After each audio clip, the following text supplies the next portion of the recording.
raise some Cain. You gotta raise some Cain.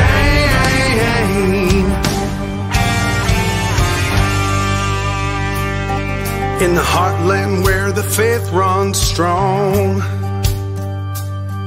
we've seen the shadows growing long. Watch those around us be deceived. Yeah, the fight is at our doors, no matter who we believe. Corruption, lawless day and night, we'll speak the truth into the light. We'll bring the battle, heed the call, watch the whole thing fall. We gotta raise some Cain, show the lies, break some chains and make things right. Feel the power, be the change, the time is now. We gotta raise some Cain.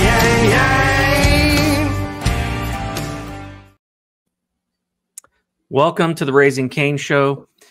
We welcome Lieutenant Colonel Sargis Sangari, U.S. retired, a decorated combat veteran, strategic expert, and passionate advocate for American global leadership.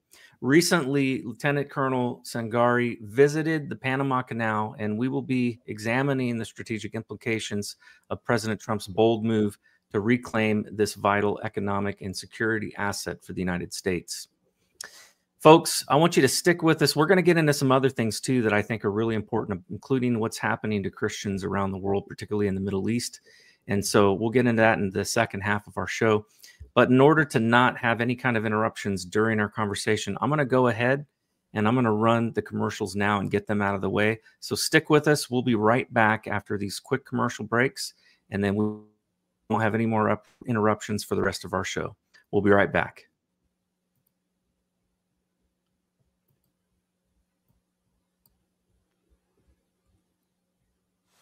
Welcome to Shop with America, where the emphasis is on America. Our movement is to switch away from your shopping with the big box stores and the mega corporations back to supporting family-owned, made in America. We've been giving these big box stores our money every day for years. But what's happened is they've forced many small businesses to shut down. We call this the illusion of choice. We see all these products in these stores, but in reality, it's only a few companies that control it all. There are thousands of lawsuits for health damage because they put profit over our people. But there is another choice. We found a better way. There's a family-owned American factory with product integrity and have always done things the right way for the right reasons. And this company outperforms the big box stores. That's due to their month-to-month shopping club. They make everyday consumer products that we all use and buy again and again, like toothpaste, shampoo, coffee, and organic beef. Go to shopwithamerica.com. Increasing expenses have caused us all a lot of pressure these days, and it's affecting even the wealthiest of people. Most have lost their sense of security, stability, and even hope for a strong financial future. The game plan of everyone in your cell phone has likely been disrupted or even hardcore stopped, and most are looking for a creative solution to regain financial momentum. Oftentimes, life's best solutions are the simplest. But first, a question. What is something most people think they should own but don't? Crypto? Fine art? Real estate? Nope. We are talking about real money. The kind kings and queens fought for and large institutions today buy in mass. We're talking about gold and silver, assets that provide confidence in tough financial situations. So the question is, do you own any? If you don't, you're not alone. Most people aren't maximizing the power of precious metals because it's just been too complicated. And even though they see advertisements about gold and silver daily, they don't really know who to trust. That is, until now. The bottom line is that buying gold and silver doesn't have to be complicated or scary. There's a simple, better way to accumulate assets and create financial peace, headache-free. And this very minute, a new community of average people are seeing above-average results to the tune of tens of millions in assets over the last few years. This system is tested, it's simple, and it's not an experiment. To date, it's helped more than 80,000 people bring hope back into their lives. It's invitation only, and right now, this new community has accepted a challenge to give away as much free gold this year as possible. Curious? Learn how to get your free gold today. Check out the next step to get the details.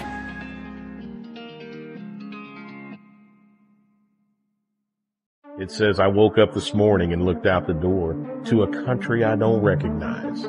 They put masks on our face to hide our pain, and there's no fire in most people's eyes. And it's still true today.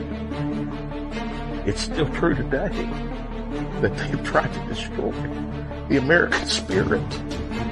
And in some instances, they've done a dadgum good job. But in other instances, they have lit an inferno in some people. And we right now are gathering some of those people that are on freaking fire to save this country.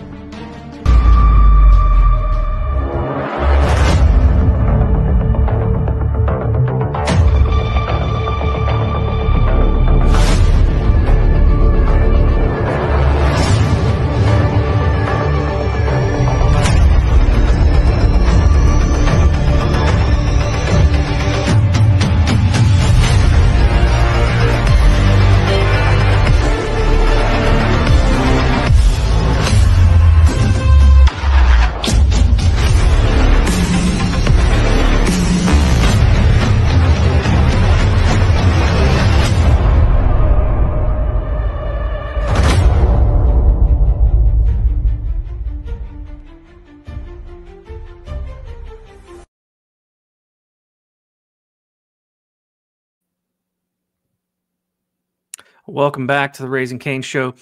Folks, we've got a special guest tonight. We're going to get into a lot on the national security front, specifically related to Panama, but also we're going to get into also things that are going on in the Middle East as well. The guest that we have tonight, Lieutenant Colonel Sargis Sangari, is the CEO of the Near East Center for Strategic Engagement.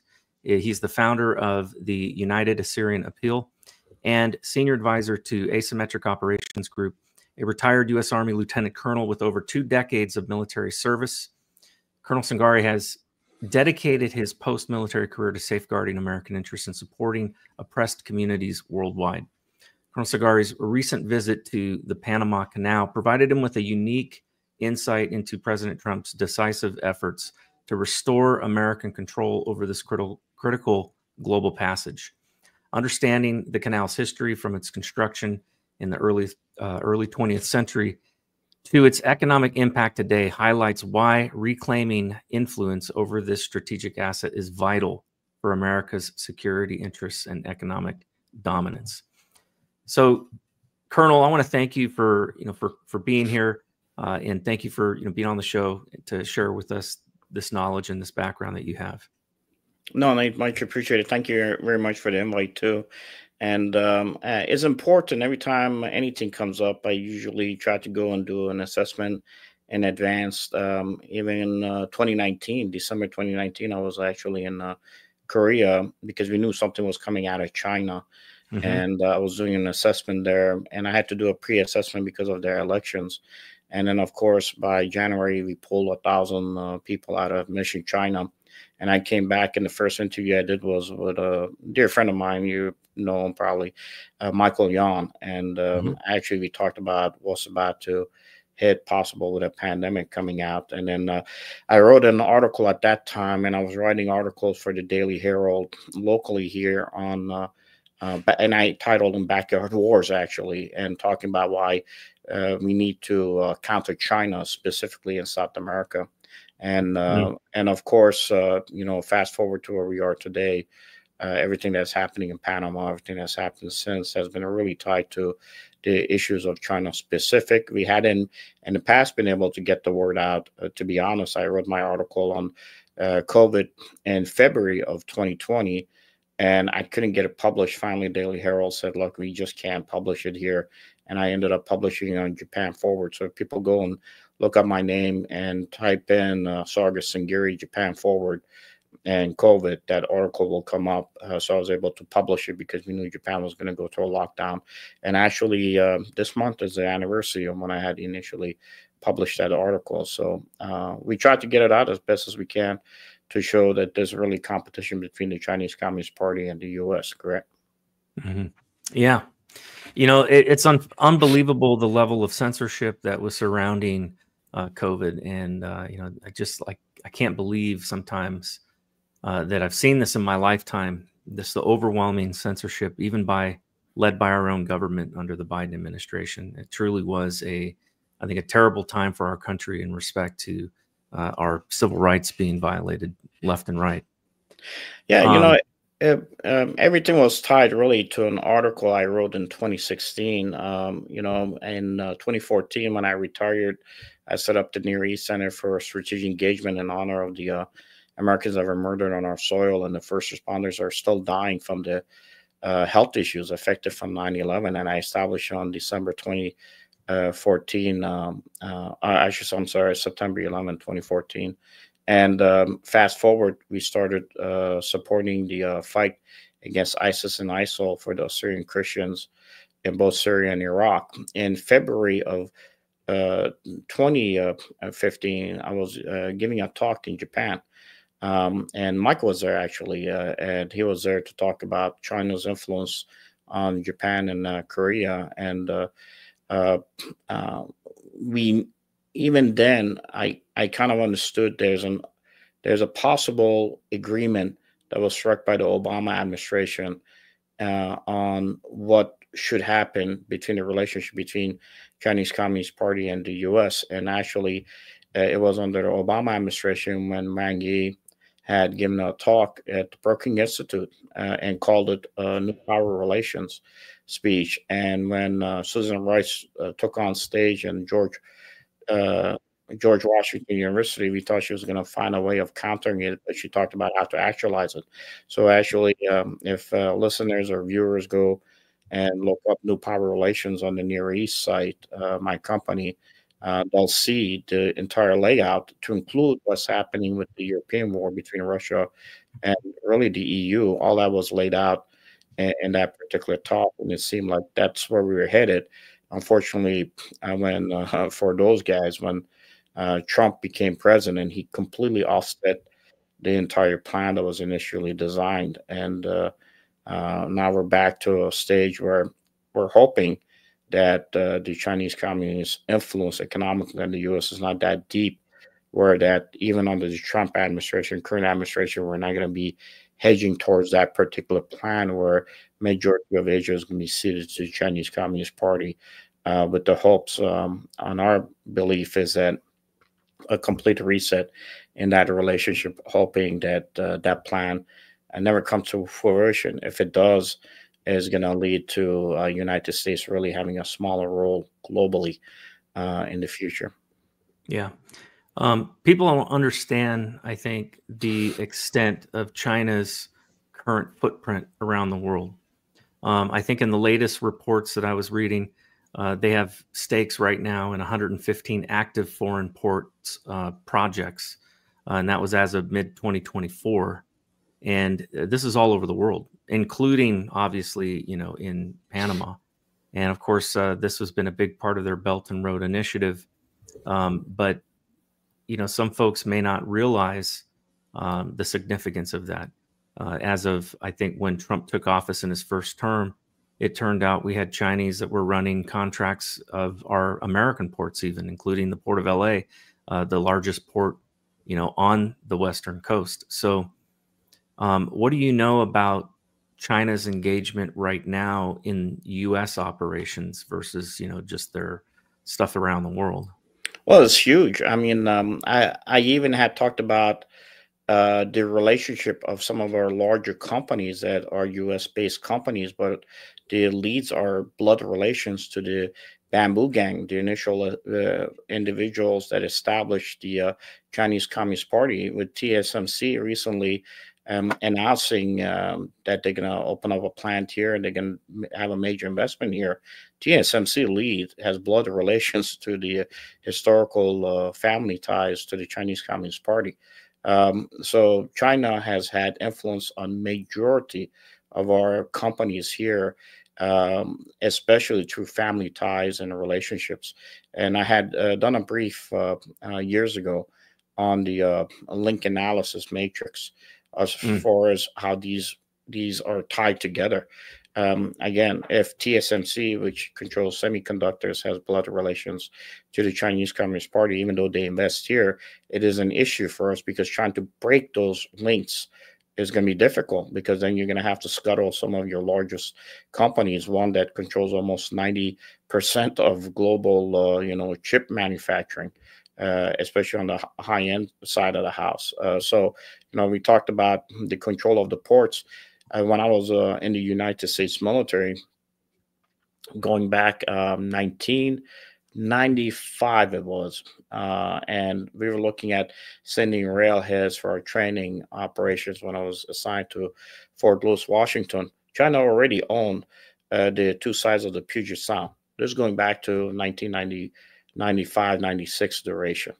So they're everywhere. In Panama, of course, the two Chinese port companies that are operating in Panama are managed by Hutchison Ports, which is a subsidiary of the C.K. Hutchison Holdings that is based in the CCP-occupied Hong Kong.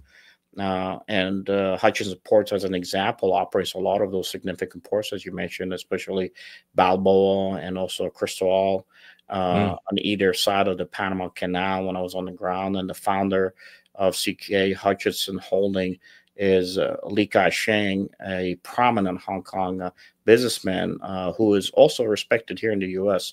And even the Trump administration has to work with him, whether they like it or not. Well, in this case, Hutchison Ports is not state-owned, of course. Those concerns regarding the potential influence from the Chinese government do exist everywhere, even in the United States, especially given that it have significant investments in mainland China, to include some of our military-industrial complex leads that have a significant investment in China itself. So when I was there before Secretary Rubio arrived in Panama, one of the pieces we're looking at was the U.S. and Panama really diplomatic discussion was focused on how maybe we could use those energy sectors, and also at the same time, future tech could help us, and a global market reset, realignment in favor of the U.S. And especially in our backyard. And of course, the most prominent American energy company in Panama, as I pointed out when I was there, represented was the AES, a Fortune 500 energy leader that provides clean, renewable energy and solutions to the entire region there, especially the fact it provides the energy to Panama, and then other communities worldwide, and those energy shortfalls were really the economic friction points that tied everything when it came to the Panama Canal. And those were the drivers behind the geostrategic, confrontation, especially what happened with how the President Molino and also President Varela, the previous, really decided to work with China. Again, it goes back to the New Power Relations Agreement that initially Obama struck with Wang Yi, which even now, to an extent, even under the President Trump, as he's countering his China, he still has to walk that plan forward, given the fact that if you don't, you're not going to be able to settle the issues when it comes to who's going to be victorious in Europe, and what may happen in Africa when it comes to us fighting for those resources for future tech that we need. Yeah. And rare earth minerals are going to be absolutely pivotal. I know that's one of the reasons why Trump has been pushing so hard on the idea of Greenland, because of the rare earth minerals there. I suspect that we have quite a bit, though, too, that are in places like Alaska and other parts of the United States that just haven't been explored. We can't explore them because China doesn't let us. China is the one that pushes all these. China, a lot of money that comes to lobbyists comes from China. And that money comes through to the lobbyists, and those lobbyists fight against U.S. Texas has a lot of resources that we could basically dig in. Illinois, where I live, Illinois has enough liquid gas, more than most of the Middle East countries. Why are we not using that? Because China funds and supports green policies that are driven from the far left against U.S. drilling internally in our own country, trying to ensure that they tie themselves to us to allow them to become more expansionist to a point where the U.S. cannot really get rid of China, even if it wants. Which is amazing, because when you look at the general amount of greenhouse gases that are being produced, carbon, that is being produced by the U.S. versus the carbon being produced by China. China's producing twice the amount of carbon that we do, and so it seems clear to me that all of this, quote unquote, talk about green energy is nothing but a hoax designed by our enemies in order to keep us down and keep us from exactly what you just said. So that to me is confirmation of it. There's I've got some great conversation that's been going on over in the chat in the foxhole. Want to thank folks that are joining that are over on pilled.net, and we also got some people that are on Rumble, Shop with America, and also a boneless chicken over in pilled.net and Foxhole. A question was, or a statement was made that I thought was interesting. Vanessa from Vanessa DC said they're in Savannah, Georgia, port 2, meaning the Chinese. So do you know about that, or do you have any awareness of which ports might be having? Yeah, they're pretty much everywhere. They're within all our communication and sectors.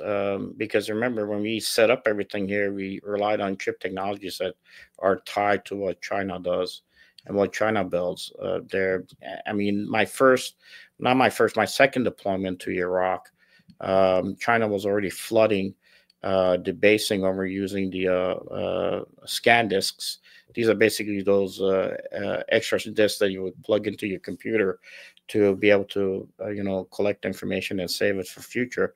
They were already flooding those into the PXs that the U.S. soldiers use with viruses on them. And we didn't even know at that time that that's what they were doing. And it ended up in my second tour when I was in Iraq, the unit prior to us completely was ravaged to a point where they couldn't even save any of their data. They basically had to destroy all their systems. And these were all China-German. China, we have allowed them to pretty much expand control and have,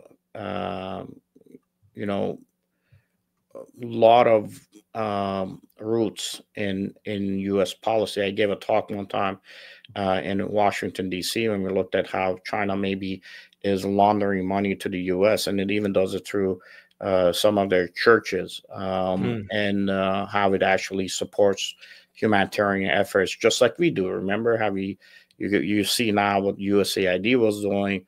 They do the same thing in reverse against the U.S., but unfortunately, they use U.S. dollars to do it. So it is what it is.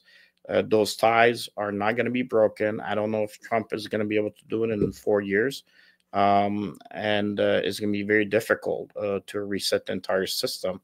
But even Elon Musk has properties, and he's developing his components and his Tesla in areas where China can have significant effect on his company if it wants to. So it is what it is. It's a reality. And how is it going to change? I think at the end of the day is basically even like within the canal zone, right? And how do we look at countering? And when I was there, I said we have to try to get an American company possibly to be the face of the reality when it comes between the U.S. and the CCP economic fight. Because if it goes to tariffs, it can destabilize countries, in this case, Panama in the long term. And of course, what happens, BlackRock steps up and makes a basically purchase to acquire those two locations on either side of the Panama Canal. But BlackRock itself is really owned by other companies that a lot of people don't know. So when you're looking at the significance, this tie is so well wound together, given what initially Obama agreed to with the Chinese. And these are all economic agreements that were set that even President Trump will have a hard time breaking those linkages, because he's going to need some of them. just to be able to at least get us reset to where we clean up some of the messes that we have to deal with internally. Yeah. You know, I think about just manufacturing and supply chains. I mean, it's so many different areas, telecommunications, technology, Huawei, ZTE, all of these companies, my background, of course, in cybersecurity, this has been a huge problem that we've been concerned about for a very long time.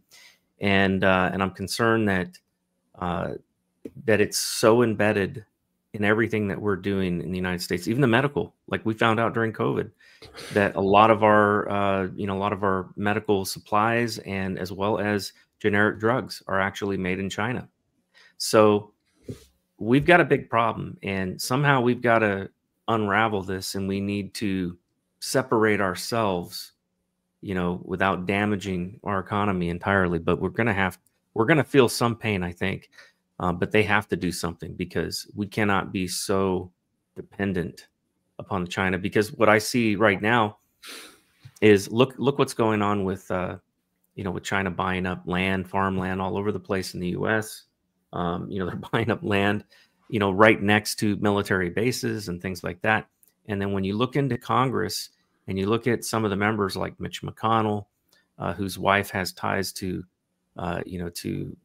big shipping companies that operate out of China. And you've got other members of Congress that, receive money. And I'll just say it. They receive money from foreign countries, not directly, but part of the problem is the whole way that Citizens United changed everything in basically allowing for dark money pools to come from anywhere. You don't have any way of knowing where they come from, and the FEC has no jurisdiction over that kind of money. But they treat companies as having free speech and as basically being like U.S. citizens. But here's the problem: how do you say a company is like a U.S. citizen when, number one, the company can't be put in prison, and number two, a lot of these companies are multinational corporations, or it might be a subsidiary of a foreign interest company. So, this is the problems that they're seeing with TikTok and some of these other issues. So we got a big problem, and I don't know how they're going to unwind this, but we've got, you cannot go to Best Buy right now and lift up any computer that's on their display floor, and every single one of them, with the exception of maybe one or two, which might be built in Taiwan or the Philippines, but the majority of them, like 99%, are made in China. And it means every component in there.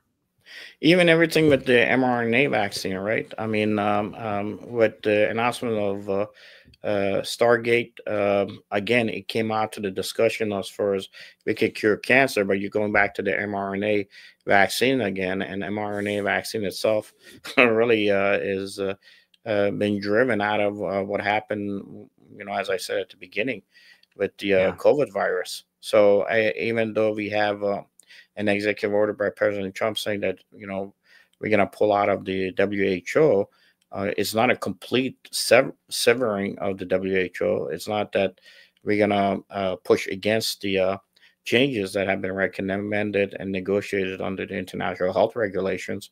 It's a easing of, okay, I'll make a deal if you make a deal. And unfortunately, if that happens, and that's the only way we're going to approach it from business sector to business sector, they're going to readjust, and they're going to be able to tie themselves again to even the Trump administration, where even after Trump leaves, you still have now an ability of China to have influence on us, but now they're doing it with us at the lead rather than the World Economic Forum being at the lead.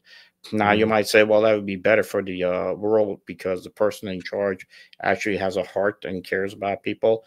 But at the same time, that person may leave office in 4 years. Person that comes up after him gets purchased or bought out, and you haven't really done anything. It's been almost the same plan at the end of the 4 years of President Trump. The reality for me would be, have we ceded majority of Asia to China? Has there been a fight, maybe a ceding on economic realities of what's going to happen between EU and also Russia, or we have delayed that for maybe another decade, the larger fight that may take place, who's going to come out the winner, and at the same time, what is happening in Africa, who owns those pieces of properties, and how are we negotiating for those pieces of properties that basically have the mineral rights tied to them, and whether or not the U.S. is able to influence its southern hemisphere. Now, I'm a true believer that tomorrow we become in a shooting war with China, we'll wipe them out. If it comes to a point where there's an existential threat to the United States, without even using nuclear weapons, China will be gone. I've seen, of course, part of my career was working in the Fleet Battle Lab in Yokosuka, Japan, and so I've seen all of the simulated war game scenarios that have been run, and we win. But the problem is that the costs are very high, especially in like an open ocean battle. We don't want to do that. But I'm worried that, China knows this. So they're looking at what they can do in the meantime, I think, to destroy us economically and weaken us. When I look at, and I got to wonder, like, what in the world does the CFIUS committee even do anymore? The Committee on Foreign Investment in the U.S., their job is supposed to be to protect the United States national security interests against, foreign investment that, could be nefarious and or a threat to U.S. national security. But it seems like they've allowed an awful lot of things happen, especially involving China, that I don't think is good. And like you said, look, I'm grateful to Elon Musk supporting Trump and getting Doge, going out there finding things and all of that. But the reality is he's a businessman and he's got investments over there too. I mean, everybody, it's like one big incestuous, pool of people that are working with China out of one hand, and at the same time, they're criticizing China out of the other. And this is the problem with everybody in the tech sector. They want access to the world's second largest market, but they also, at the same time, Trump is right when he says that we've got a massive trade imbalance that is just out of hand and really isn't fair to the U.S. So the problem you're into, Nate, is the fact that we don't have to negotiate with one person. It is a businesses that rather see it one person. The Chinese Communist Party, you may not defeat the dragon, but could pull its teeth out easily. Yeah. But that's a decision you have to make to say, okay, I'm going to break up this mainland China controlled by Chinese Communist Party. Just like, look, we broke up the Ottoman Empire, right? And a lot of the business doesn't want to do it business that way because they're going to have to pay more money now. If I have to go and have to sit with Mongolians and then have to sit with the other various different groups and that are basically part of China and negotiate with them because there's no longer a Chinese Communist Party conglomerate that is running everything. I have to pay money to be able to have an influence on all those folks, and business doesn't want to do it. Business wants to have one person, and even if that person is a Chinese Communist Party that actually harvests live organs out of the Falun Gong members, practicing members, and kills the Uyghurs and actually burns his own populace to the ground. Yeah. Yep. So until you could get the businesses to stop that approach, I think you could easily break it up. And I told them when I was in Panama, I said, you really want to get rid of the Chinese is recognize Taiwan as an independent nation, because Taiwan will step in and counter the BS political nonsense that comes out of China that even Hollywood buys into. And the best thing that President Trump can do is literally say, I recognize Taiwan as an independent nation. And they are, but just say it. And that's it. That's your key ally, right? Those are the people who actually were the ones that were Western looking and were not communists. And those are the individuals we need to link up to. You break up the Chinese Communist Party, I don't mind having this type of relationship. Everything can be reset. Remember, as you saw it right now, TSMC comes in here and wants to build, but TSMC has blood relations to the Chinese Communist Party. Even every single tech company out there has somebody in the lead that is related, a cousin of, or married by relations that is tied to the Green Gang that established the Chinese Communist Party. Yep, It seems intentional. here. Yeah, it is intentional, and sometimes they compete against each other. You have two American companies that are competing against each other, but if you look at them, they're married through blood, and they're tied back to the Chinese Communist Party. So, but if you can force TSMC to come here and do this, you break up the Chinese Communist Party. You could flip those individuals, regardless of what their historical background is, and you could still keep him on your side, but you got to be willing. And I think the words that should come out of the President Trump's and Secretary Rubio's mouth, and even the Department of Defense access, should be that we recognize Taiwan as an independent nation, and we will do whatever we can to defend it. That's it. Yep. Yeah. This is I had a former rear admiral on the other day, and we were talking about the China threat, particularly as it relates to South China Sea. And these islands that China has been basically building in international water so they can claim more territory with these sand islands. And one of the things that is pretty obvious when you look at a map is building alliances and relationships with the Philippines could be very crucial in helping to counter that threat down there as well. So there's definitely, I think, things that need to be done. I think that we're going to have to figure out a way to route these influences out of our Congress, because they clearly, have interest in our Congress through these a lot of these lobbyists that are there. And the corporations that are American corporations.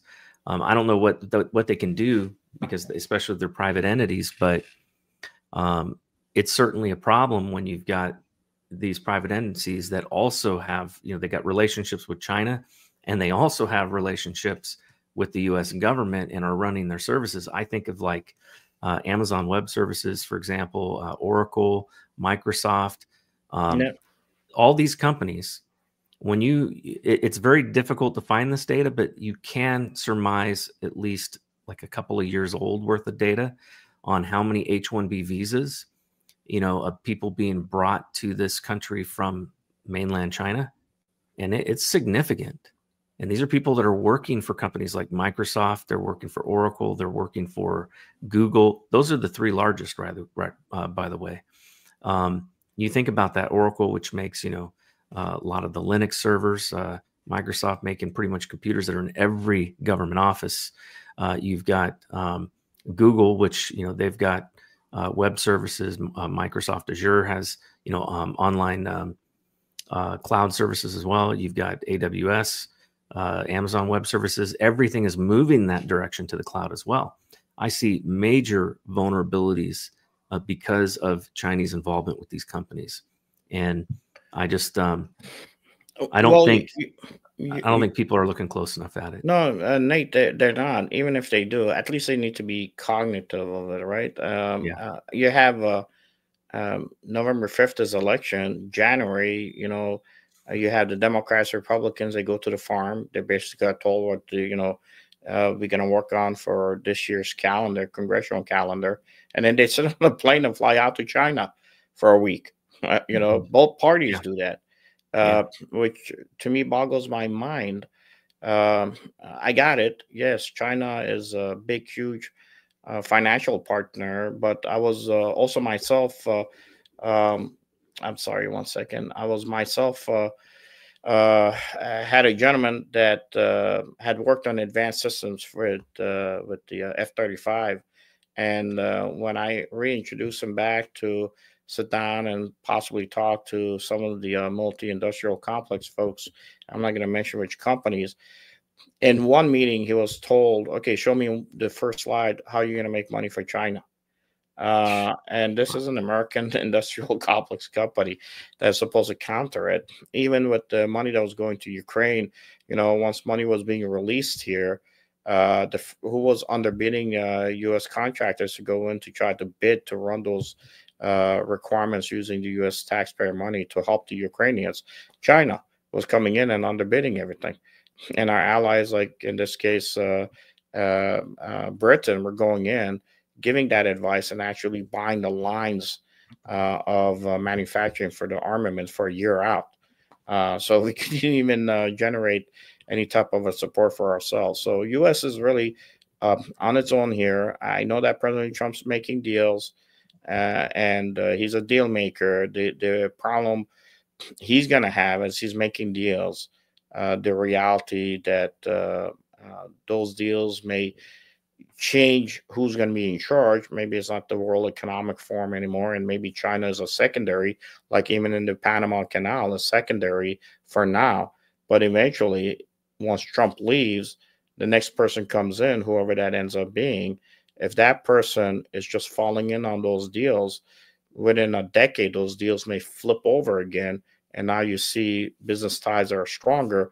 But in this case now, the Chinese Communist Party has much more of an influence in the root in the U.S. So I hope that this changes. But right now, it seems like it's still heading down the path of the new power relations, which was what Mangy had given in a briefing during the Obama administration. People can go to the Near East Center for Strategic Engagement, put in the search bar new power relations, and they'll see the entire breakdown, and even go and actually read the speech itself and see how reality matches what's happening geopolitically. It seems to me that what you were just talking about, how one change of administration can undo everything, right? And we saw that happen with Trump in his first term, and then Biden taking over and basically undid everything that he did, including the border situation, stuff that this is what bothers me. Clearly, Congress can go and pass a law and they can make it law, but that doesn't mean anything anymore. We saw 4 years of a Biden administration that basically just thwarted the law, and he didn't care. He wasn't going to follow the law at all. And there wasn't anything they could do to him because they didn't have enough power in both houses to impeach Biden.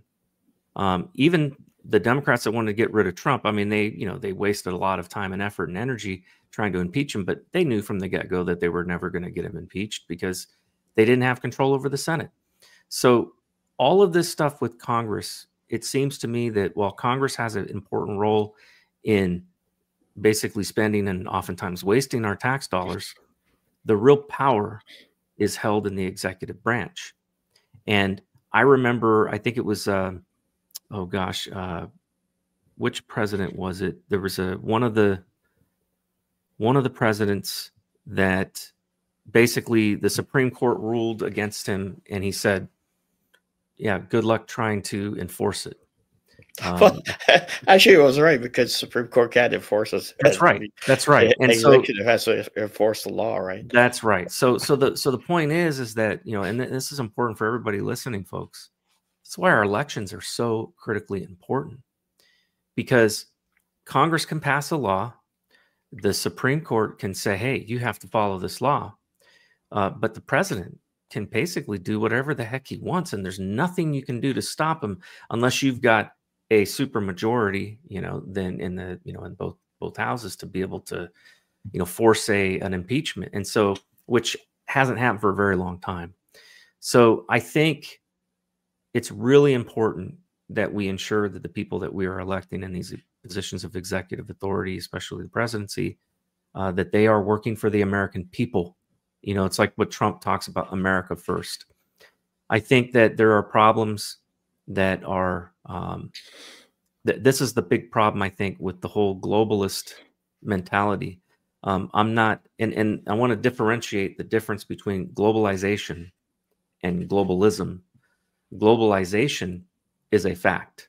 We live in a world where, trade and, the ability to be able to sell.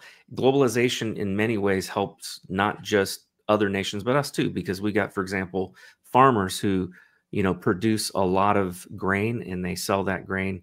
In fact, the largest export, at least a while back, used to be, was rice, believe it or not. The United States produced a lot of rice, and we were exporting that to China. And I know that I'll give you an example of how things were very negatively impacted by Trump's policies in the first term. We had a company here in West Virginia that produced hardwood cabinets and hardwood supplies. Well, they sold, like, one of their biggest markets was selling to China. So when, of course, Trump came in and he shut that down and put tariffs on, well, then they in turn, put tariffs on us. And so that company ended up going out of business, and they were a big employer here in West Virginia. Now, I don't blame Trump for that.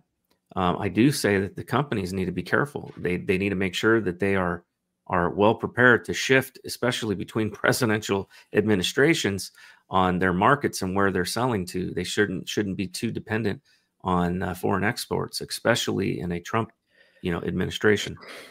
But these are all things that are going to factor in to how it impacts business. And in the end, I think there is some truth, though, that these tariffs will force, especially the tariffs that basically go away if the company's doing, manufacturing here.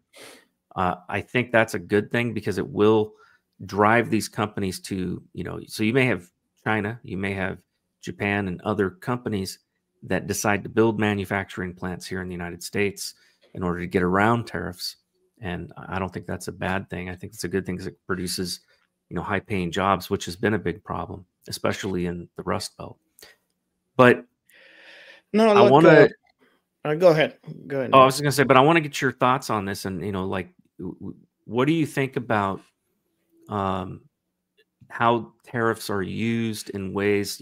Obviously they're used for, as a economic weapon in a way to get what we want. If it's used just purely to make money, I see that as a problem, because eventually we get hurt by that too in the globalized world that we live in today. But what do you see as the advantage of and disadvantage of tariffs and how they're used in confronting China? I think if you're going to use them to break the Chinese Communist Party is one thing, but if you're not going to do that, look, I understand it's not easy feeding billions of people 3 meals a day. Okay, so I got it. I understand that China's going to have to try its best, just like any other country who wants to be the number one, right, up on the hill. But we don't have to help them be that number one, just for an economic benefit that at the end of the day really enslaves the entire world. It doesn't achieve anything for us. I think years ago, the bureaucratic system, and we're run by a bureaucracy, folks. The bureaucracy tried to really destroy the executive. In the first term, when Trump came in, he completely offset the entire plan. And these plans are not just plans, political plans. These plans are tied to dollars. I sat we were asked before President Trump went on his first tour of the Middle East in his first administration. I was asked to go and brief. So we chose the date of the expiration of the Sykes-Picot agreement, which was a 100-year agreement. It was a contract between the French and the British that really divided the Middle East and set the countries that are in the Middle East as it is today. Well, 25 years prior to that agreement expiring, we knew that it was going to be Russia and the United States. And there were agreements starting to be put in place, economic agreements that were going to take shape 25 years later. So as these bureaucracies and these individuals in position of power realize that this transition is taking place, guess what? They're creating companies. They're creating new new means and ways of tech to get to where we might be in a reset 25 years later. The problem is when you get a guy like Trump comes in the first term, he offsets the cart. And all those businesses, all those people that had invested money into knowing where they were going to be 25 years later, the bureaucracy starts really struggling. So what does it do? it tries to break the presidency. It tries to marginalize it. It tries to make it look like it's weak. And then, of course, Biden comes in, and it still helps the bureaucracy because it shows how it can maybe manage a executive, because the legislator is really incompetent because of the fact that we want them to be incompetent, because the bureaucracy uses basically lobbyists to keep it incompetent. Think about what happens in the legislature. I win, as an example. I was asked, I ran for office here in Illinois, and I was asked, okay, what does your schedule look like if you win? I said, well, it's very fine. It's determined by the system, right? I win on November 5th. I get to January to go in and get sworn in, hopefully. And in January, I got to go to the farm. The Democrats are going to meet together and say, here's your positions we're going to give you, the lead. And if you buck against it, they may decide, well, you know what, you're not going to get any bills passed, whether you like it or not. So you take this position or not, this is what's going to happen. This is what we're going to be, focus on. The Republicans do the same thing. Now, as I'm just setting in, finally getting in an agreement, understanding that I have to be able to play, whether I like it or not, with the leadership that I may not like because I don't agree with them, to be able to at least be in a position where I could at least have something in my hand to be able to pass and say I was able to get something done. My opposition, whoever that party is already meeting with the person who's going to run against me in the next election cycle. If I'm running for the House in January, they've already had their, January 13th breakfast, and that person is raising money. And before I can even turn on my computer, before I can even get anything done, before I even know what the dollars look like, before the supplemental from the previous fiscal year that is looked at sometime around March is even introduced or passed, the guy running against me, or the gal running against me, has their first quarter filing in March of that year. So I had between March of the following year after I went to August recess to be able to at least get something in my hand to say, look, I was able to get this thing through the committees. Okay. Now, just because it's made it through the committees doesn't mean there's funding for it. That doesn't mean that there were money allocated towards that bill. So I can walk around and say, hey, look what I was able to do, but there's no allocation because that comes at the end of the year. It comes in the next fiscal year. So by September of the following year, I have nothing more than a piece of paper in my hand. If my party doesn't control the House or the Senate, it means nothing. And my opponent has already filed twice, because the second quarter filing is already done about how much money they're putting in their coffers to run against me. And we have to collect signatures in September of the following year to get on the ballot in November, so I can run in a primary that somebody probably is going to have somebody run against me from the opposition party pretending that they're Republican or Democrat in the March of the following year. This thing doesn't work. The system doesn't work. It hasn't worked. That's why we are where we are today. And it doesn't take much to offset this card. So you don't break up the bureaucracy, you are not going to be able to have a reset for the American people and America and go back and reset it to where the founding fathers wanted us to be operating. You have to break that bureaucracy. The problem Trump is going to have, he's trying to break it up by striking businesses with these foreign nations. But you eventually, as you're doing that, you have to have not just leverage to break up the bureaucracies, you have to reset a new bureaucratic process. And if you don't do that, you don't change the U.S. code, everything you're doing will fall by the wayside by the midterms in the current Trump administration. It's just the reality of the system, how it operates, and how much time a guy like Trump has, an ability to really break up that entire system, root it out, to be able to reset a new pathway to how Americans in the future approach the reset of this republic that we have, and what it's going to be his aim and goal globally. Let me ask you, I want to kind of circle back to the Panama Canal. Trump, in his speech that he gave the other day, it was very forceful in when he talked about Panama.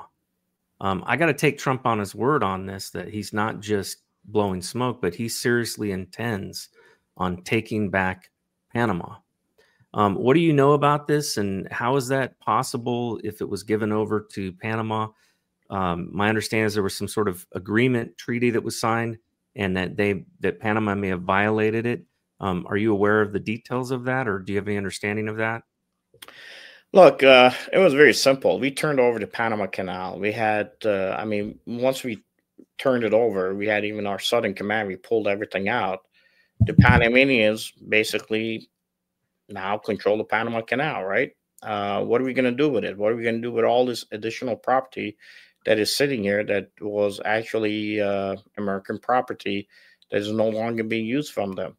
Every country on the planet decided to go to Panama and said, we want to have a piece of this piece of property that nobody else has now. And for Panama, it's an investment. It makes sense. Okay, come on in. We'll be able to give it to you. Initially, our universities went in, and we were trying to create a university hub inside of the Panama Canal zone. But of course, unfortunately, in all South American countries, there's what we believe is, as we call it, we say, no, well, wait a minute, that's corruption. I'm not going to give you money so you could give me a better piece of property here for me to use. But to them, it's like normal. Okay. Mm-hmm. To them, it's not like, no, this is just the way it works. You know, you want to have the best piece of land, you have to give this amount of money to this department for us to be able to get you that piece of land. Well, guess what happens? Most universities don't go down there. Foreign countries come in, even the Koreans, everybody else that wants to buy a property.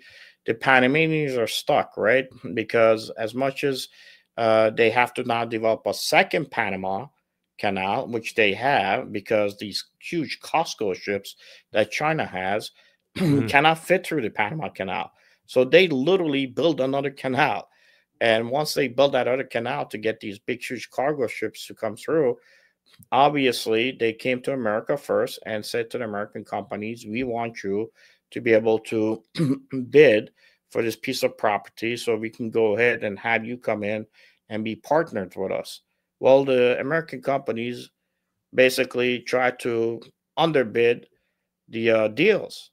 And I would like to know if somebody can do a congressional search to see, bring those people to the table and say, was that an influence because of your ties to Chinese Communist Party? And China comes in and gives a huge higher bid. And of course, if you're the leader of Panama, what are you going to say? You're going to say, well, to your people, I decided to take the lowest bid possible because I'm going to be, you know, much more favorable to the Americans. No, you take the highest bid possible. You bring the Hutchinson companies in. And then unfortunately, later on, and I want to get into the details because we're running short on time, there's a lot of maturations that take place, internal politics, where some of those bills that were supposed to be paid on that original contract don't get paid.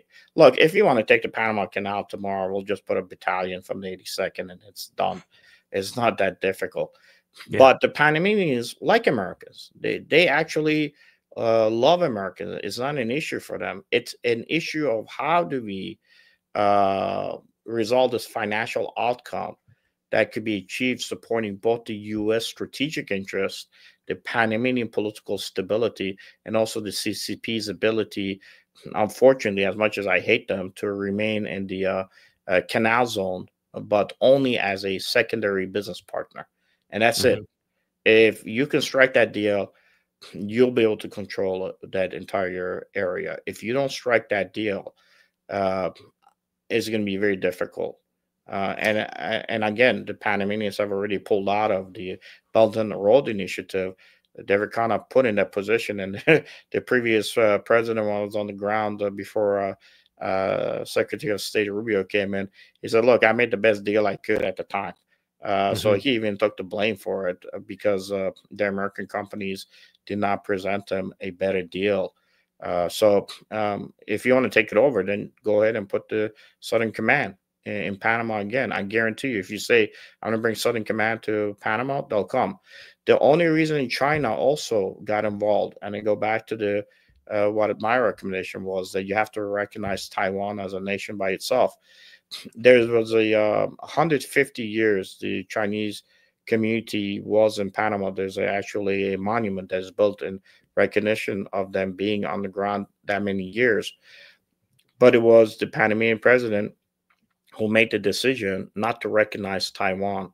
When he made the decision not to recognize Taiwan, guess what? The Chinese Communist Party came in, tried to establish an embassy on where it was initially Fort Grant, after President Grant, who had initially been in Panama with the 4th Infantry Division. And this was during the, of course, the finding of gold in California, where Grant had to go down, take the railhead, go across into the Pacific to get into our San Francisco to settle all the political maturations that were taking place because of the gold rush. And, Panamanians want America to be involved. Panamanians would probably invite America to come in. They really don't understand why President Trump is taking such a hard stand. It wasn't that we decided to, or in this case, Panama decided to give away everything to China. China is doing the same thing on both sides of the Panama Canal that they're doing in American ports. So if you're going to allow them to do it here, from a Panamanian perspective, then why are you making it a target in Panama? Well, that's exactly my point, in that it seemed that in Trump's first administration, they very clearly put an end to some of the contracts that were allowed under Obama with Chinese running, for example, the Port of LA. I'm finding out now that China's running all kinds of ports all over the U.S. and not just ports, but they've got contracts and all kinds of infrastructure projects here in the U.S. And it is, to me, I'm just like, how in the world? Well, I know how it happened, but why is it still happening? And we're at an hour right now. I want to be respectful of your time, but if you're willing to stay on, I'll tell you, I'd love to continue this talk. We've got over 3,000 people right now live watching. So clearly this is a topic and a subject matter people are interested in. There's people still coming in too. And so our numbers are going up right now. I can hang out till the bottom of the hour. I could give you another 20 minutes. I hope it's helping. I hope what I'm. It is. I think this is a very. Audience. Yeah, I think it is. I think a lot of people want to understand, why the Panama Canal is so important. Maybe that's a good next comment, and then I want to move on to some of the other issues that are going on with some of the other things that you're aware of that are happening to Christians in certain parts of the Middle East. So with Panama Canal, what is the strategic importance that people may not know about? I mean, there's the obvious, right? We need to be able to get our ships, particularly our Navy, through that through the canal, so we don't have to go all the way around South America. Although they do have routes that they can go, northern route around Canada and through, the Arctic Sea, but only certain times a year and only under certain types of conditions. But what other reasons that people may not be aware of, or, what other strategic reasons are there for us to have control of the Panama Canal? Well, if you don't control the Panama Canal, you have to create two navies, one in the Atlantic, one in the Pacific, pretty much. And we don't have that. Even with Trump announcing that, we're going to build ships here, you don't have the technical expertise and you don't have the infrastructure yet. It takes years to build that. Again, as you said, one president leaves, the next one comes in and basically gets rid of all the executive orders that the previous president has put together, and now let's hope that economy somewhat settles to a point where Americans will go to the polls and then suddenly vote out the Republicans, either from the House or the Senate. But you have to control it. Look, geography doesn't change. We mentioned even the Middle East, we're fighting in 2014, 2017 against ISIS in Iraq. They were fighting over the Khyber River Valley to control that piece of terrain in Syria the Hittites and the Egyptians fought each other, you know, on that battlefield. So geography doesn't change. The Koreans are closer to China and Russia and the Japanese than they are to the U.S. So, you know, when you are Korea as a nation and you're sitting there and you know, your car companies are starting to struggle because you go to Panama, China has a $10,000 vehicle, electric, that is driving around everywhere. And now with, you know, with new solar batteries, I apologize. You know, I bit my tongue a couple of days ago, so I got a little bit of, you know, I hate that.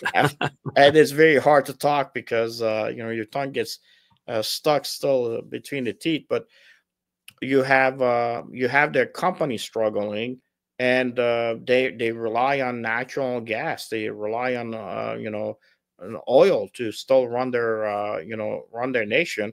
And then you got a 45-mile, you know, pipeline that can be built from China through North Korea into South Korea, and now it meets your needs. Very cheap. You're getting liquid gas on the cheap. Even with the Germans winning the election, the Populist Party that was even supported by Trump. Well, they want to still get their, you know, liquid gas from Russia because it's cheaper for them. We don't have the ability to provide that type of a resource for them. Right now, if I want to take liquid gas, even in the United States, and I want to say, okay, Korea, you're going to have to pay triple as much as it would cost you to get it from China, because if you do that, I'm going to tariff you. I'm going to go ahead and sanction you, and maybe tomorrow one of your leaders ends up with a hole in their head. There's only 800 vessels that are on the entire planet that can move liquid gas. The infrastructure isn't there. So how am I going to get that stuff to you as you need it? For our U.S. Navy, you know, the recent incident that took place where we had one of our carriers basically be in an accident by the Suez Canal. There's only 2 actual ships that could do salvage operations for the entire U.S. Navy. Okay, and we're just not there. And what happens if you lose the Panama Canal? If it gets when of course when we were fighting against the Japanese after the Germans lost, the Nazis lost, Japan was cognizant of the fact that the British battleships would come and cross through the Panama Canal to help the American ships to augment in the fight to take Japan mainland. Maybe there was one Japanese engineer who actually had worked on the Panama Canal, and the Japanese military pressured him to try to tell them what he learned about what would be possible to possibly, you know, disrupt any type of a ships getting to the Panama Canal, basically sabotaging, and they refused to do it. He said, "I'm not going to do it." But the Chinese, even before I left there were 3 Chinese that were caught inside of the canal zone, looking at the various different depths of the canal, and they were not authorized to be there. So this is a problem you're going to run into. And I think Trump maybe is saying specific things when it comes to the Panama, not directing them to Panama itself, but the Chinese military PLA that has come through the Darien Gap and filtered into the United States since you know, the Biden administration over 4 years. But again, to make it very simple, you lose the Panama Canal, you're going to have 2 different navies to be able to have one in Pacific, one in Atlantic, and we don't have that ability right now. You know, you just brought up a very interesting point that actually I've talked about before, which is that the Panama Canal, that area of the entire Central America, is like the single tightest choke point, you know, of that whole area. And in fact, all of these people coming up through the Darien Gap, that's just below there. That is to me, that would be one of the strategic reasons for wanting to gain control, you know, back down there, or have a heavy presence down there, would be to stop a lot of this illegal immigration that is coming up from South and Central America. Because it's not just, you know, migrants wanting to, you know, find a better place to live and want a better life. It is military-age men coming from China. Michael Yan, I think, has talked about this. You know, I remember watching a video where they had video footage of a encampment in the Darien Gap that is specifically for Chinese. In fact, you know, everybody else goes to the other camp, but the Chinese have their own encampment, and you got to wonder who somebody's paying for this. U.S. has paid for it through it had through the USAID contracts before, but these people who anybody who's been involved in paying for this needs to be investigated and, as far as I'm concerned, arrested. I mean, this is like, it's treasonous type behavior, and I can't believe we've allowed this to happen. I mean, it's nothing new. I dealt with this before. On my first tour when I was in Iraq, there was a road that a U.S. servicemen were being killed on. And it was a road between Haditha all the way into, I should say, between Al Asad and Haditha and Al Anbar. And for folks that have been operating there, they'll understand which one I'm talking about. The problem was every time you tried to build it, a contracting a company would be saying, well, it's too dangerous. Because it's dangerous, we need to extend the timeline. We need to extend the timeline. By contracting rules, you can do that. It got so bad, finally, one day I said, you know what?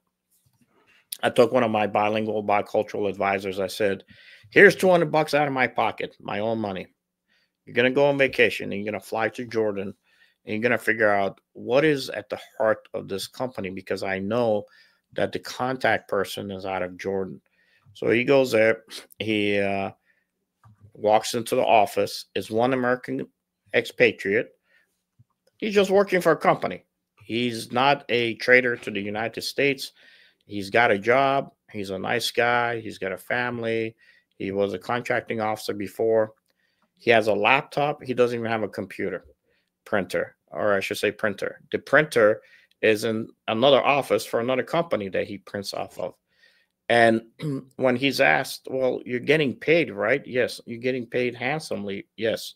Why aren't you getting paid enough to have at least your own printer or set up? Well, we're trying to set up the office. Okay, this specific contract, why are you guys not fulfilling it? Well, we can't, because it's always dangerous down there. Have you ever been down to Iraq? No, of course not. It's too dangerous for me to go down there.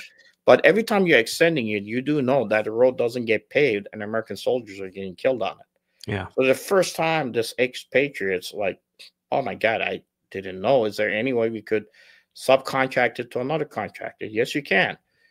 Guess what? I have a contract company in Iraq that can do this in Al Anbar, and we finally were able to force that hand to do it. But the money, when I started tracking it, that was being used was USAID money that was coming in, that had been sent to USACE in Iraq, and the major who was executing that project and was constantly being delayed, I was able to sit down and show him the link analysis that the company out of Jordan was funneling the money to the terrorist operators that were the same ones who were laying the IEDs along that road and who were trying to kill me and my team. You know, when we got blasted, and the fourth time I got blasted in Haditha. Of course, the major's like, we have to stop this. I said, nah, it's USAID. Don't try to stop anything. Otherwise, you'll lose your job. I'll probably lose my job. I'll survive. I just at least now know exactly what's going on and who this person is. It's ridiculous. It was literally our U.S. government paying money to a contractor who had no clue he's working for the bad guys, who was basically following U.S. law and codes. I'll give you another story if I can, Nate. If you think it's too much. No, this is fascinating. This is really good. We initially, when I went into Al Anbar, we were basically, the Sons of Iraq program was where we paid money for people not to kill us. That was it. We paid off the terrorists, if you want to go really at the heart of it. But initially, we were getting money, and I had cash in my hand, and I could use that cash to influence if I wanted to, as a team leader on the ground. Well, you get a young captain shows up, and now the United States government's like, well, we want to use banking. You have to use international banking. We're trying to develop the banking system for Iraq.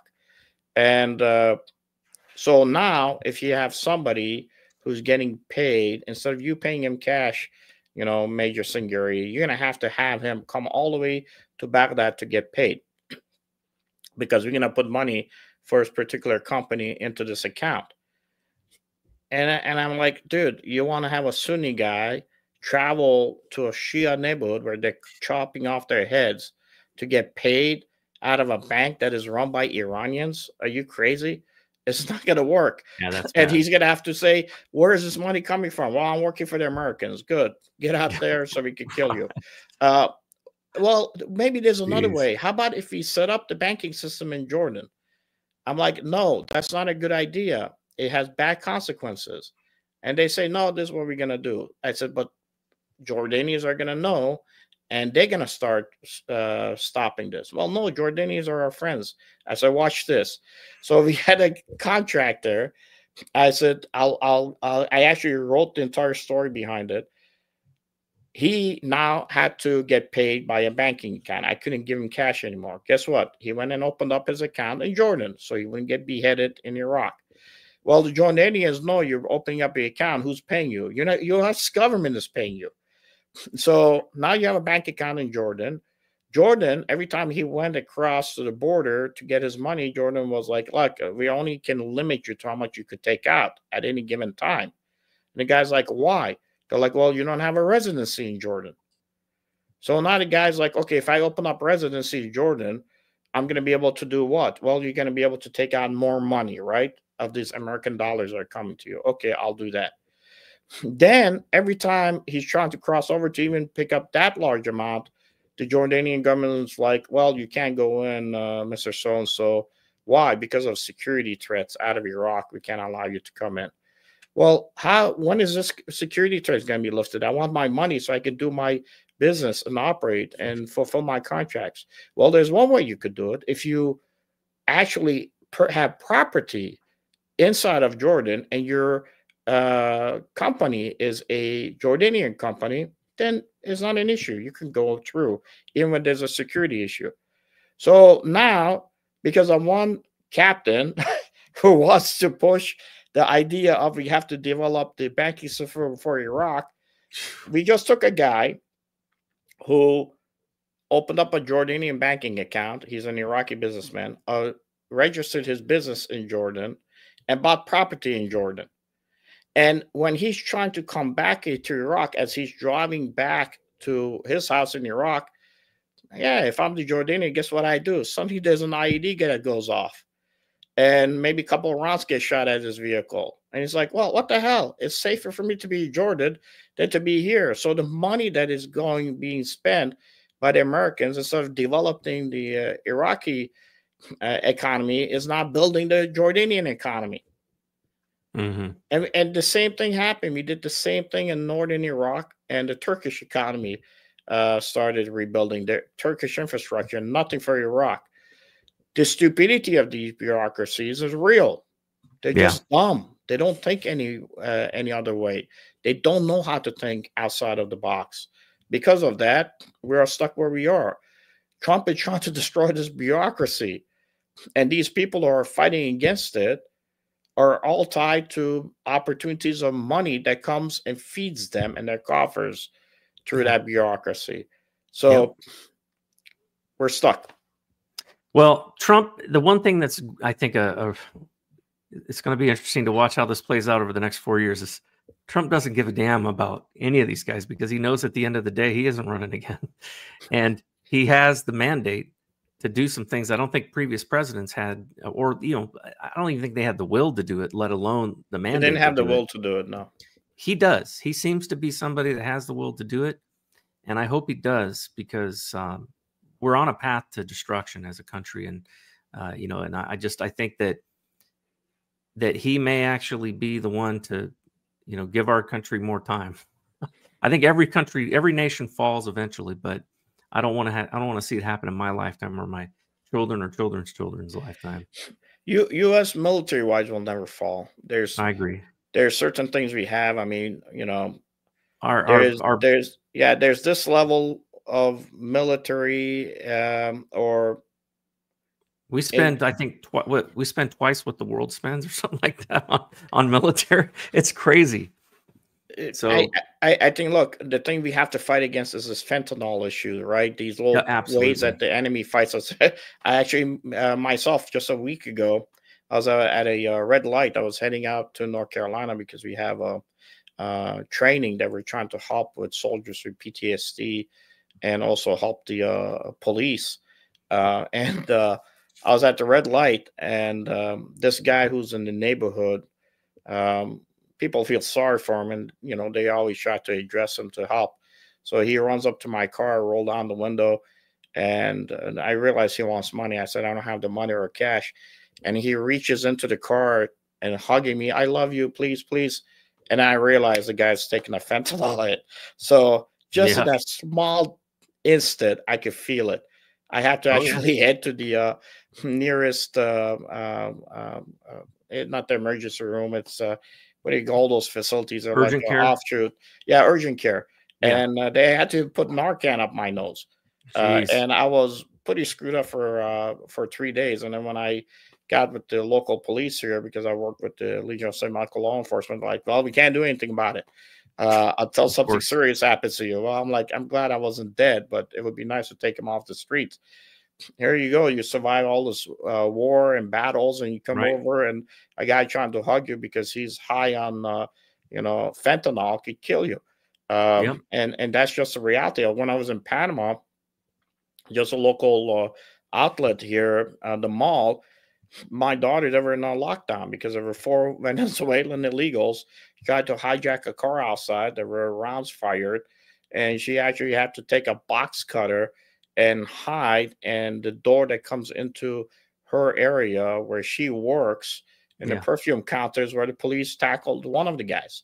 So her dad's in Panama trying to stop what's coming through the Darien Gap and the southern border, and it exists here. So this level, we got to fight. If we can break that level, the next level is at that military level, right? We're talking about where the engagements will take place. And then there's one beyond it. That's where, like, I think the one of the things I was really happy to see, because I mean, honestly, it should have been done a long time ago, was declaring these cartels as terrorist organizations. Trump has expanded Guantanamo on both sides, both the side where the hardened, dangerous guys are, but also the migrant center over there. And the other thing that he's done, and I saw him do right off the bat, was re-establish the death penalty at the federal level. And I think both those things are important. Trump has made comments in the past about that these major drug traffickers, that they should get the death penalty. And I think that if they're involved in bringing massive quantities of fentanyl into this country, absolutely, because it's killed over 100,000 people a year in this country. And that is insane when you think about those kinds of numbers. That's way more than we lose in wars.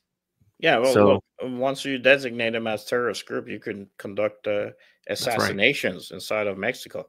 That's right. You got we got the special teams that are more than capable and be more than happy to do it, I'm sure. I know many of those guys.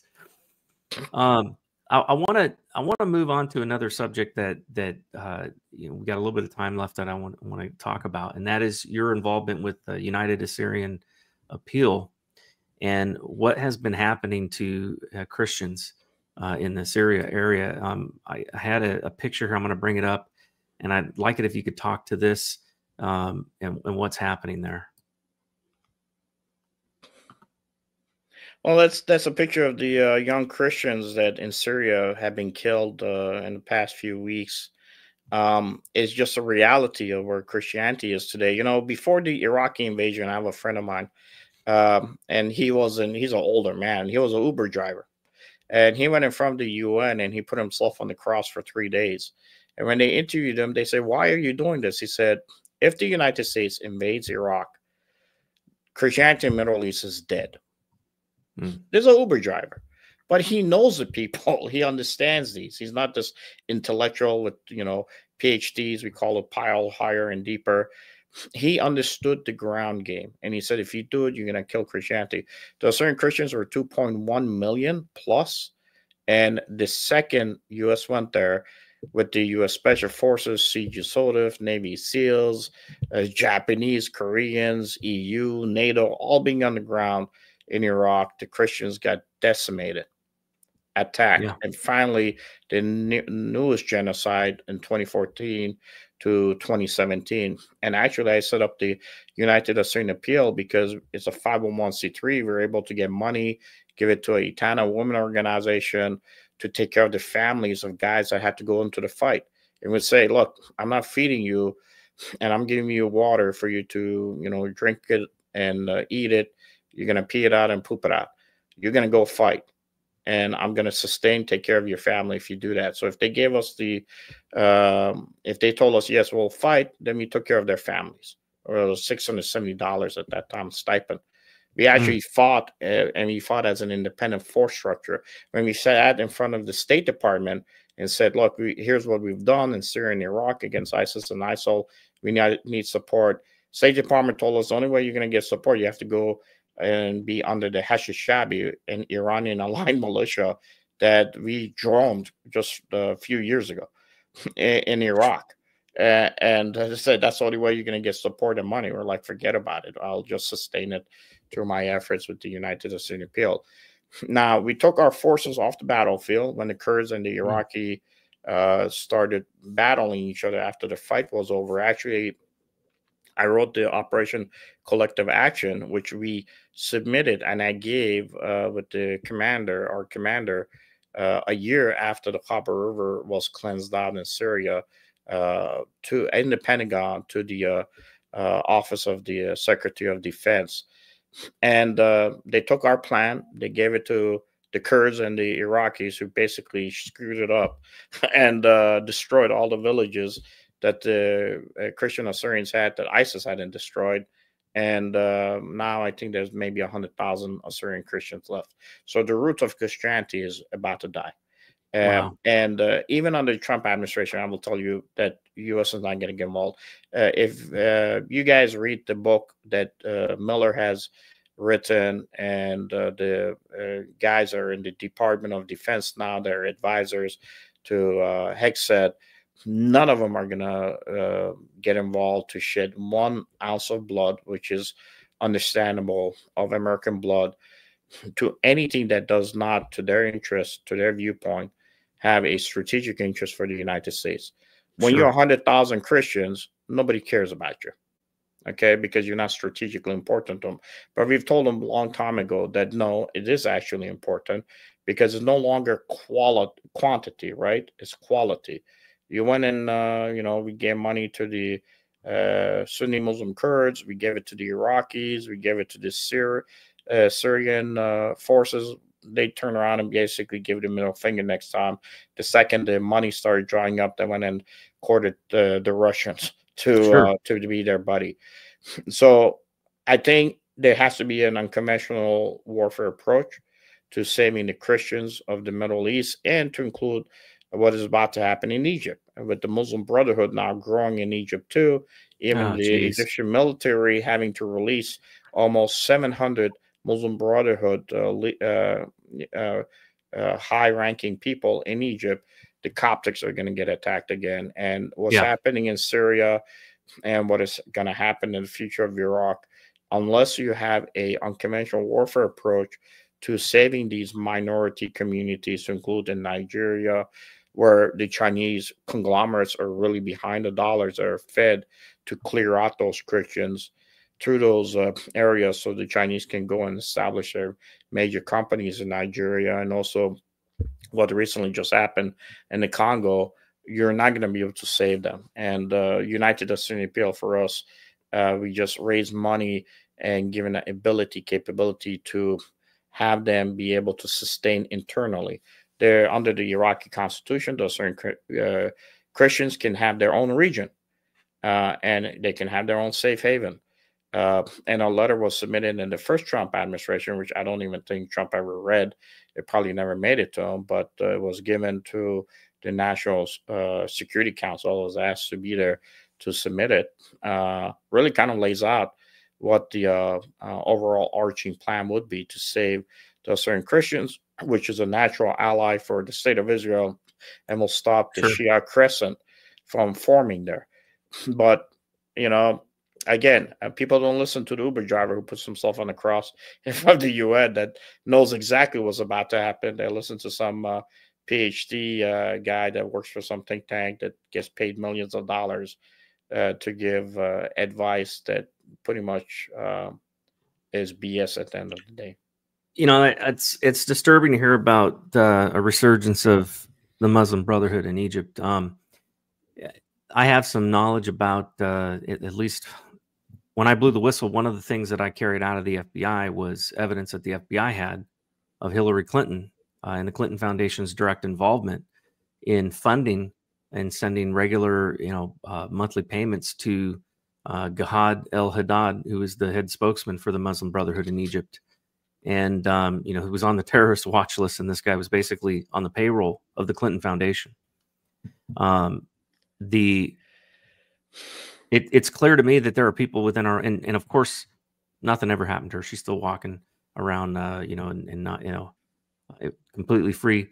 But there was so much that was done at that time with, running guns into, through Libya and, getting guns to Syrians, but not Syrian Christians.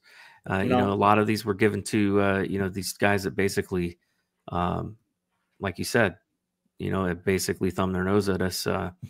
They're prostitutes. At the end of the day, they're prostitutes. We pay for prostitutes, and that's all they are.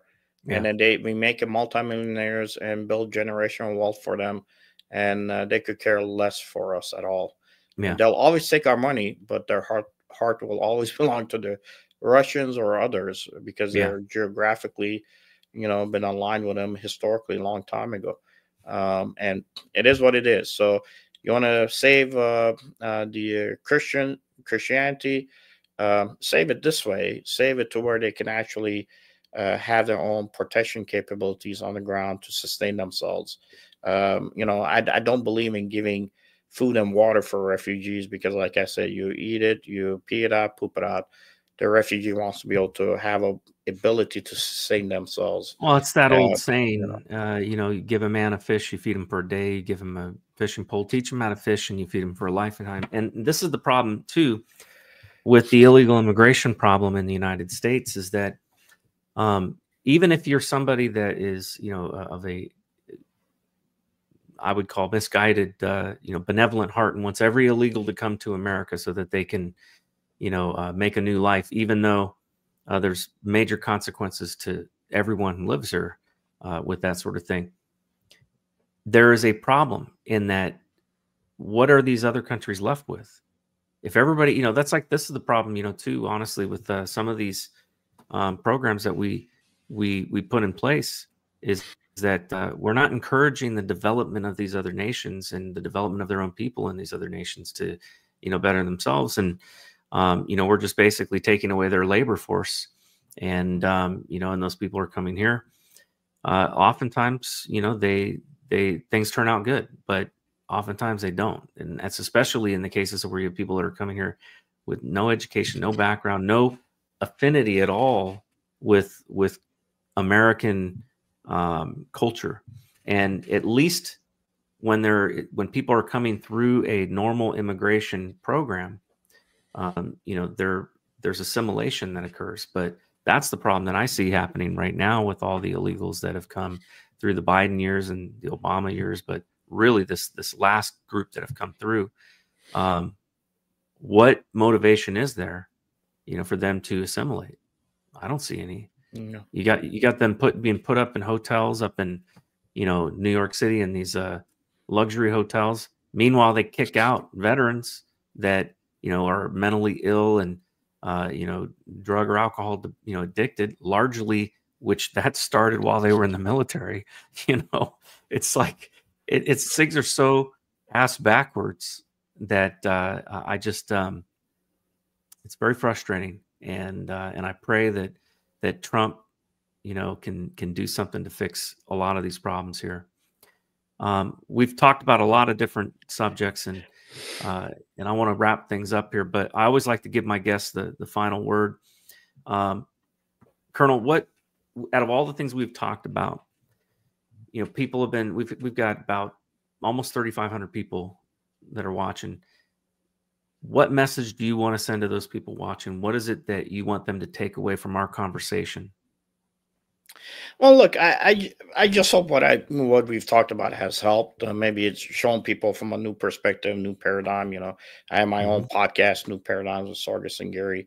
But the one thing I would tell them is that, look, the old patriot is dead. The old patriot, as I told one of the younger members of a community here, I said, old patriot might have been a guy who went and served in the military, and maybe it was in combat, maybe came out, served in the Senate or the Congress, and passed away, and people say he was a patriot for his country. That guy no longer exists. The future patriot is a guy who's taking a bullet through his ear, or is willing to go to prison for what he believes is the right thing for the benefit of the nation, that is willing to reset everything and has to truly care about even paying the ultimate sacrifice, both in the multi, outside of the multi, for this nation, to be able to go back to his original reset roots, to bring the power back to the American people. Not somebody who's willing to sacrifice for a bureaucracy, and a bureaucracy that might be running mercenaries inside of its own country, killing American citizens. So that paradigm is gone, and until we have more Americans understand that and understand what the future patriot is supposed to be, if we want to reset ourselves, it might take a decade, but if you can't spend time with your kids and teach them and make them understand that that's what would take for them to be successful in a future world. Otherwise, it doesn't matter. They will never be able to be successful, regardless of how much money they make. They're always going to be under the gun by somebody else, and we don't want to have adversaries, people with socialist ideologies, with the communist, the Chinese Communist Party ideology, forcing that on us. And pick whatever it is and do what you can to help, with humanitarian aspect. I think the NGOs, as much as ever being fed by your bureaucracies, the future of America to build that patriotism is going to be with these non-for-profit organizations that are going to tie together, help support good programs, to help veterans, to help our soldiers, first responders, Christianity that is under the gun overseas. And if we can do it that way, if we can help them, then I don't have to go to the American president and say, commit troops to this region, because, you got those certain Christians are getting killed. If I could I don't think most Americans have a problem with that. The problem that most Americans have is all this LGBTQ trans stuff being pushed all over the place through these NGOs. Paying for circumcisions, and what country was that? Mozambique. It's like, are you kidding me? What the hell is going on? It's clear that under the Biden administration, they were not being good stewards, with foreign aid. And hopefully this pause will reset some things, and maybe they'll put some priorities, into law, so that kind of nonsense can't happen again. But it will reset some things, Nate. We had the one program which was with the Asymmetric Operation Group, trained the Ranger females for anti-poaching in Uganda.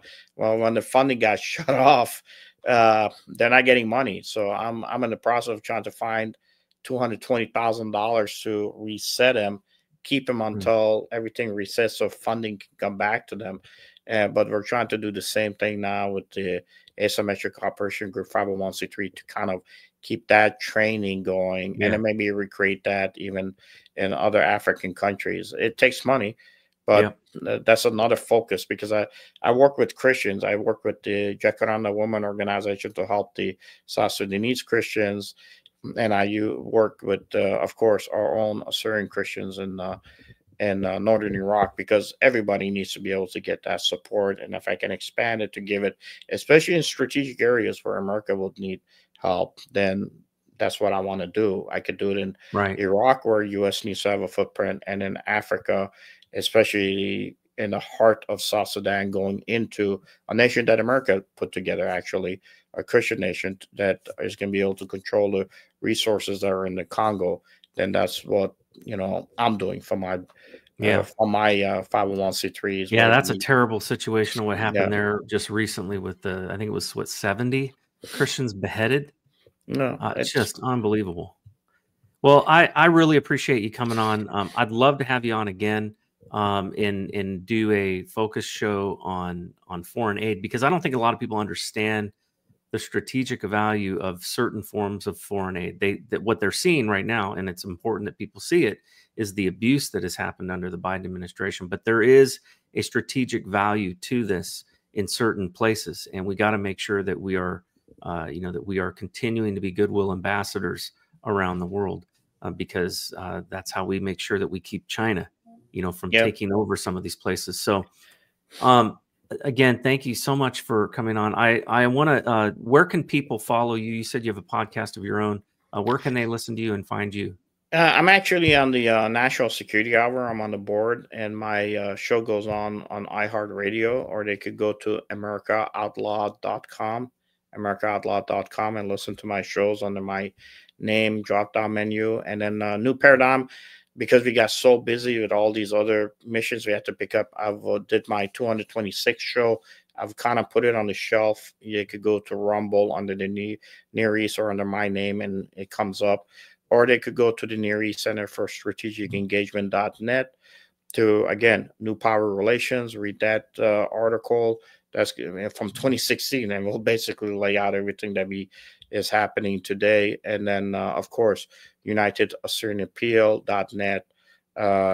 And that's whatever they can help with. Donations will go towards helping our missions with the Christians in Syria and Iraq, with Jacaranda Women Organization in Africa, and the Itana Women Organization out of Iraq.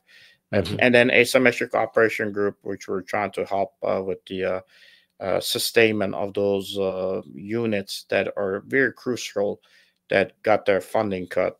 And we're also trying to work on helping police, first responders, and basically putting back Navy SEALs and Special Forces back into the fight. So Asymmetric Operation Group, 501c3, UnitedAssyrianAppeal.net, and Near East Center for Strategic Engagement. I'm also on Twitter. I'm gonna have to check out your show on America Out Loud. I have Unleash the Political News Hour I do on Tuesdays with that, and I definitely want to check out your show, because you got a lot of great knowledge on these subject matters. Folks, make sure that you like and subscribe the channel, and retweet the channel to folks. I think this is such an informative show today, and having you on, Colonel, I just appreciate everything that you've provided here. I always want to remind people that you can follow me at Nate Cain for WV on all of your favorite social media. You can also want to give a shout out to Patriots Prayer Network, who has me on their Rumble channel. And you guys can find this show as well as all my other shows, including America Out Loud, Unleash the Political News Hour, and mcpoda.substack.com. All of that can be found at theraisingcainshow.com, which is where I post everything. I always end my show with prayer, because I believe that we have to do our part, but we need God's help in order to be able to succeed as a nation. So I'm going to go ahead and bow our heads here. Heavenly Father, Lord, I just thank you for everything that you are doing right now in our country to expose corruption and to fix some of the problems that are here, Lord. I pray for Colonel Sangari and the work that he is doing in trying to help people around the world. I pray, Lord, that you would bring together those funds that are needed, and that you would help him to be able to continue his important mission in many of these places. Lord, we especially lift up to you all of our Christian brothers and sisters around the world who are under persecution in places in Africa, as well as in the Middle East and in other places around the world, China. Lord, we lift up all of them and pray, God, and ask that you would give them strength and that you would provide relief, Lord, to them. Lord, we pray for peace in many of these places where they are war-torn and where there is just unbearable situations that we can't even imagine. And Lord, I want to thank you, Lord, for all of our listeners, Lord, and all those who are watching the show right now. I just pray your blessing over them as well. A lot of people right now are uncertain about the future, going through difficult times, myself included. But Lord, we trust you, and we know, Lord, that you are with us, and we pray that you would bless everyone that's watching the show right now. We ask all these things in Jesus' name. Amen. Amen. Folks, remember to stay engaged and stay alert, and don't forget to give attention to the things that are going on in your own community. You may not be able to do what Colonel Sangari is doing around the world and places like that, but you can affect your local community. Find out what your local community is needing help with and engage and get involved. Make sure that you're aware of what's happening in your own community, especially in your school boards and in your county officer meetings and things like that. It's so important. So I just want to encourage everyone. Again, have a wonderful day. God bless you, and God bless America. Raise some Cain. You gotta raise some Cain.